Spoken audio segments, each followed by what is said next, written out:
All right, y'all. So Louisiana, red state. Mississippi, red state. Tennessee, red state. Why these dumbass governors sending National Guard troops to Washington, D.C.? Tate Reeves, your punk ass ain't dealing with crime in Jackson, Mississippi, the state capital. Bill Lee, punk ass governor of Tennessee, you ain't dealing with crime in Memphis. Punk ass Jeff Landry in Louisiana, your sorry ass ain't dealing with crime in New Orleans. See, this is the bullshit, Larry, that we see from these Republican governors, all fronting, oh, we sending our National Guard troops to help out like they sending troops to the border. No, deal with the stuff in your own red state. See, again, this is what happens when folk don't want to push back against these old punks, these MAGA punk governors. I've been watching this play out the last few days, a few weeks, and obviously it's all disturbing. You highlight some really important points. Those governors have issues in their own state. Obviously Louisiana, in terms of the outcomes, particularly for Black folks, among other things that Governor Landry is certainly not dealing with.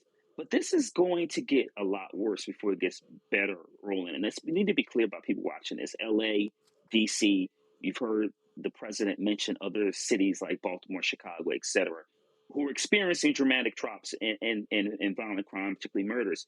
But this isn't about that. This is about authoritarianism.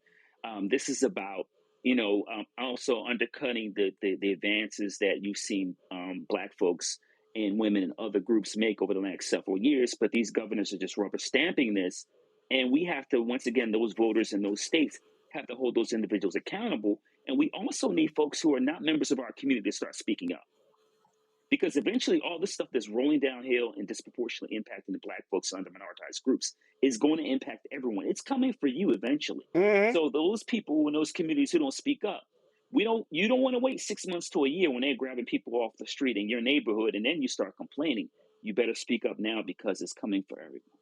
And look, we know the idiots at Fox News and the fools who work for Donald Trump.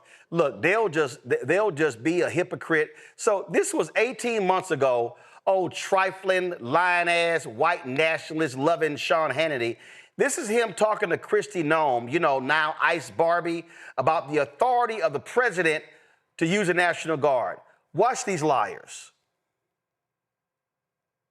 The Republican governors, they all deserve credit, that stood by Governor Abbott's side. If you didn't stand with him in solidarity, I'm not sure Biden wouldn't have precipitated a real crisis down there. Yeah, Sean, I went the actual day that showdown was supposed to happen. People asked me why, when I heard the news, I immediately the next day was at the border. And it was because of what I heard Democrats encouraging the president to do. They were encouraging President Biden to activate our National Guard soldiers so that they would stand down. He actually was going to take control of our South Dakota National Guard and actually activate them so that they would not protect America. So recognizing the real threat that was to states' rights and how that would be the first time in history a president would pay a soldier to not fight, to not protect our country, made me show up in Texas the next day to let Governor Abbott know I'm here. South Dakota is with you. We will defend our Constitution. We will defend our rights because the last several years we've seen the Democrats take away our freedom of. Yeah, okay, that's more that kind of crap. But that's all that is. But see, they didn't believe in that kind of power when Biden was president, but they cool with that fool Trump being in the Oval Office. Tyler, you can take that one.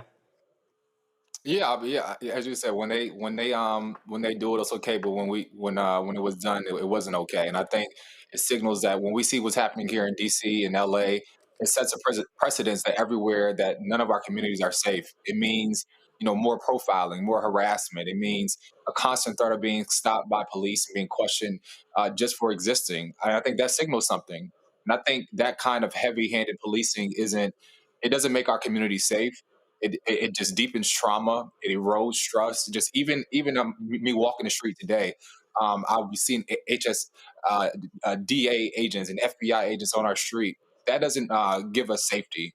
And I think about the words of Pastor Haynes, who said, "All of us are called to sacrifice something," and I believe that we must sacrifice something in this moment to stand up to authoritarianism, because true liberation requires the self determination of DC's residents to have the autonomy of their own city, and it requires all of us to stand up to what's happening, and ensure that our communities are safe, because we make our communities safe. And you can always, Mustafa, you can always count on these dumbasses at Fox News. Chief idiot Lawrence B. Jones, Ainsley Airhead Earhart, that's Sean Hannity's side piece, and I don't know who this other fool is, on the couch. But listen to lying-ass Trump, the liar in chief, talk about how restaurants in D.C. are just doing gangbusters. Listen to this lie. But Mr. But President, now I'm doing something that I'm having such fun with because I'm helping people. I've made Washington D.C. just an incredible place. In literally 4 days, I have friends that say they're going out to dinner. Did you see what's happening with the restaurants? They're bursting. Yes, they were all closing and going bankrupt. I mean, it would be. It would be great. There's a guy named Sean Hannity. He might take a very lovely young lady that he knows very well to dinner in. Dumbass on the phone, just lying. Well, here's the problem. Steve Ratner posted this.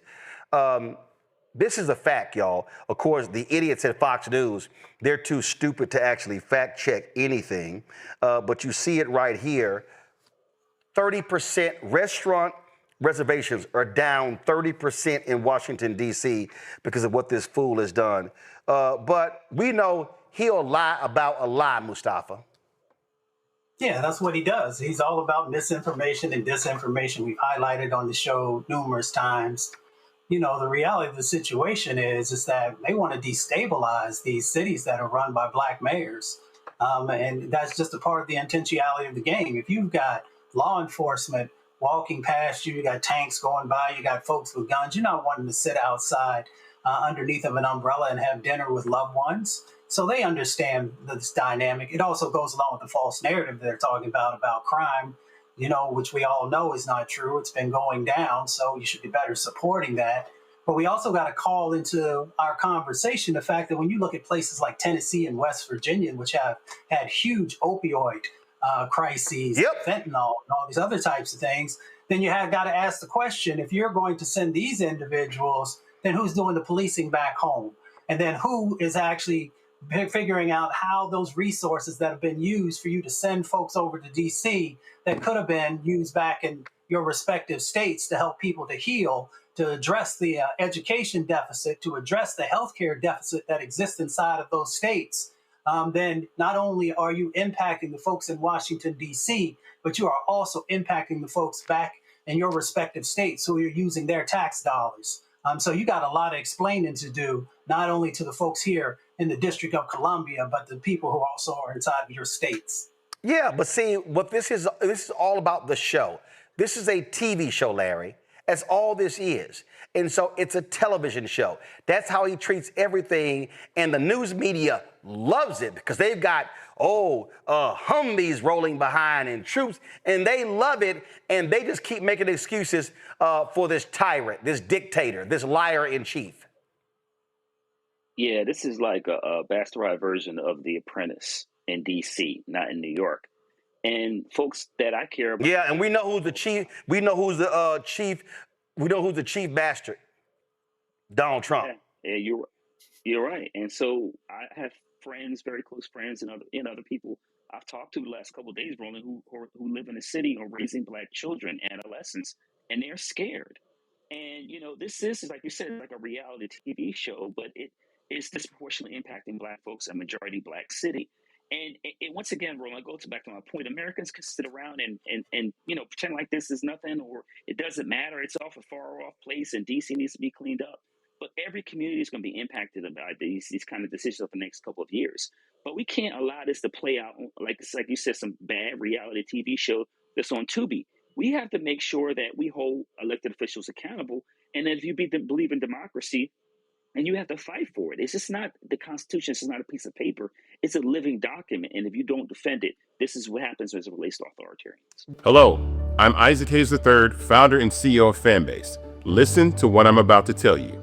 The window to invest in Fanbase is closing. We've raised over $10.6 million of our $17 million goal. That means there's room for less than 6,370 people to invest in Fanbase for the average amount. The minimum to invest in Fanbase right now is $399. That makes you an owner in Fanbase today. Go to startengine.com/fanbase to invest. Why? Because current social apps have taken advantage of users for far too long, with content suppression, shadow banning, harmful racist content, and no real tools for monetization and equity. Fanbase has over 1.4 million users and counting, allowing anyone to reach all their following and monetize their content from day one. Social media is the new TV, and whoever owns the apps that distribute that content have the opportunity to own potential billion-dollar companies. While big platforms with uncertain futures are failing to serve their users, Fanbase is stepping up to fill the gap. Don't wait until it's too late. Invest now, invest for yourself and your future. Go to startengine.com/fanbase and own the next generation of social media.